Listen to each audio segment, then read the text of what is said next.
Planète Berger Australien, le podcast qui vous parle de berger australien, de BAM, d'éducation canine positive et tous les autres trucs qui me passent à travers la tête. Vous écoutez Patrick Offroy, Doggy Coach, et aujourd'hui on parle de « Mon berger australien n'aime pas que je le caresse ». Alors ça c'est un truc que j'ai déjà entendu régulièrement. Mon berger australien n'aime pas que je le caresse. Quand je mets ma main sur sa tête, tout de suite, il tourne la tête, des fois même il s'en va, et la dernière fois même, il m'a un petit peu montré les dents. Le berger australien est un chien qui a besoin de confiance pour être complètement à l'aise. Une des erreurs majeures que l'on fait souvent, encore une fois, c'est de vouloir forcer le contact à un moment où le chien n'est pas prêt à cela. Les bergers australiens adorent les câlins, adorent les caresses. Il n'y a aucun doute là-dessus. Mais ça dépend où et ça dépend quand. Ça dépend où. Beaucoup de chiens, pas seulement les mâles, contrairement à ce qu'on peut parfois lire, n'aiment pas les caresses sur la tête. En tout cas, ils n'aiment pas que l'on commence par les caresses sur la tête. Si vous rencontrez un chien dans la rue et que vous commencez par lui mettre la main sur la tête, il y a de fortes chances qu'il ait un mouvement d'évitement. Un mouvement d'évitement pour plein de raisons. Première raison, c'est que souvent, malheureusement, il peut être né avec des éleveurs non bienveillants qui ont pris l'habitude d'attraper le chiot par la peau du cou en pensant que c'était une bonne idée pour le déplacer du parc A au parc B, peu importe. Et donc, le chien se rappelle de cette douleur qu'il a sentie, et quand vous le touchez sur la tête ou sur la base du cou, il se dit « pop, pop, pop, pop, pop », cette affaire sent un peu le gaz. Alors, autant, quand il était bébé, il se laissait faire. De fait. Maintenant qu'il a quelques armes de dissuasion massive, comme le où il vous montre son joli dentier, pour vous dire avec beaucoup de douceur, si tu pouvais commencer les interactions avec moi autrement, ça me rendrait service. Alors, il va évidemment utiliser ces outils pour vous faire comprendre que la façon dont vous l'abordez n'est pas cool. Ça ne veut pas dire que le chien n'aime pas les caresses. Ça veut dire qu'il n'aime pas qu'on commence par lui caresser la tête ou lui caresser le sommet du crâne.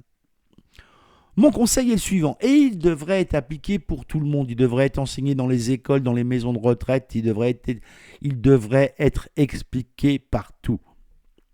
La main ouverte, paume vers le haut, arrive au niveau de la ligne de dos, soit face au chien, soit même idéalement 45 degrés d'écart par rapport au corps du chien. Ça veut dire que j'arrive par le côté, ma main est ouverte vers le haut et le chien a la capacité de sentir ma main avant que je commence à le toucher. Pour information, si vous avez la gentillesse de vous être inspiré, de regarder ce que je fais vraiment, etc., il s'avère que je suis aussi juge expo pour les bergers australiens. Et c'est très amusant de voir comment les juges américaines qui m'ont formé, des ASCA Breeder Judge, comme on dit, appliquent ça de façon méthodique. Ça leur est appris dans les cours de l'ASCA, comment interagir sereinement avec un chien. On se présente face au chien, le chien nous voit, on se décale un petit peu, on arrive légèrement par le côté, la main paume ouverte vers le haut, le chien nous sent et après, je vous promets, on peut faire ce qu'on veut du chien. D'autant plus que généralement, on commence quasi immédiatement pour amener l'autre main au-dessus et regarder les dents. C'est quand même un geste ô combien intrusif pour un chien, même si c'est un chien d'expo qui est habitué, rodé à ça. Ça reste quand même un geste intrusif. Et ce geste intrusif, il est possible parce que avant, on a créé les conditions de la réussite. Encore une fois, on n'en sort pas, Patrick, les conditions de la réussite.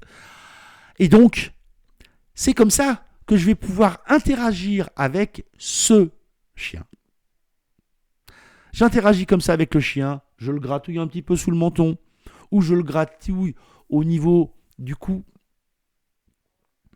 Et après, je peux tranquillement remonter.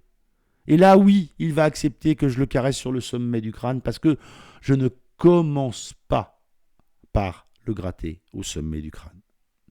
Deuxième question qui a été posée, c'est le quand. Il y a des règles immuables. Si le chien est dans son panier, dans sa corbeille, je ne vais pas interagir avec lui. Et je ne laisse encore moins un enfant aller interagir avec lui. Cette zone, c'est finalement sa chambre. C'est finalement sa zone à lui. Il vaut mieux rester à l'extérieur et lui demander de venir et là pouvoir interagir avec lui, plutôt que d'aller volontairement dans sa zone à lui, interagir de façon oppressive et peut-être créer les conditions d'une mauvaise compréhension du chien. Ajoutez à ça que le chien peut être finalement plus endormi que ce qu'on le pensait et que la surprise va faire qu'il va avoir une mauvaise réaction. Donc il vaut toujours mieux prévenir que de vouloir surprendre. Et il vaut toujours mieux appeler le chien, le berger australien, que de vouloir le forcer par une interaction qu'il n'a pas souhaitée. Voilà de nouveaux conseils. À très vite. Merci d'avoir écouté cet épisode de Planète Berger Australien et je vous dis à très vite sur les réseaux sociaux. N'oubliez pas de mettre des j'aime, des likes, des partager avec vos copines, vos copains. Et si vous avez envie de jeter un œil aux cours en ligne que je propose, n'oubliez pas d'aller sur doggycoach.fr. À très vite.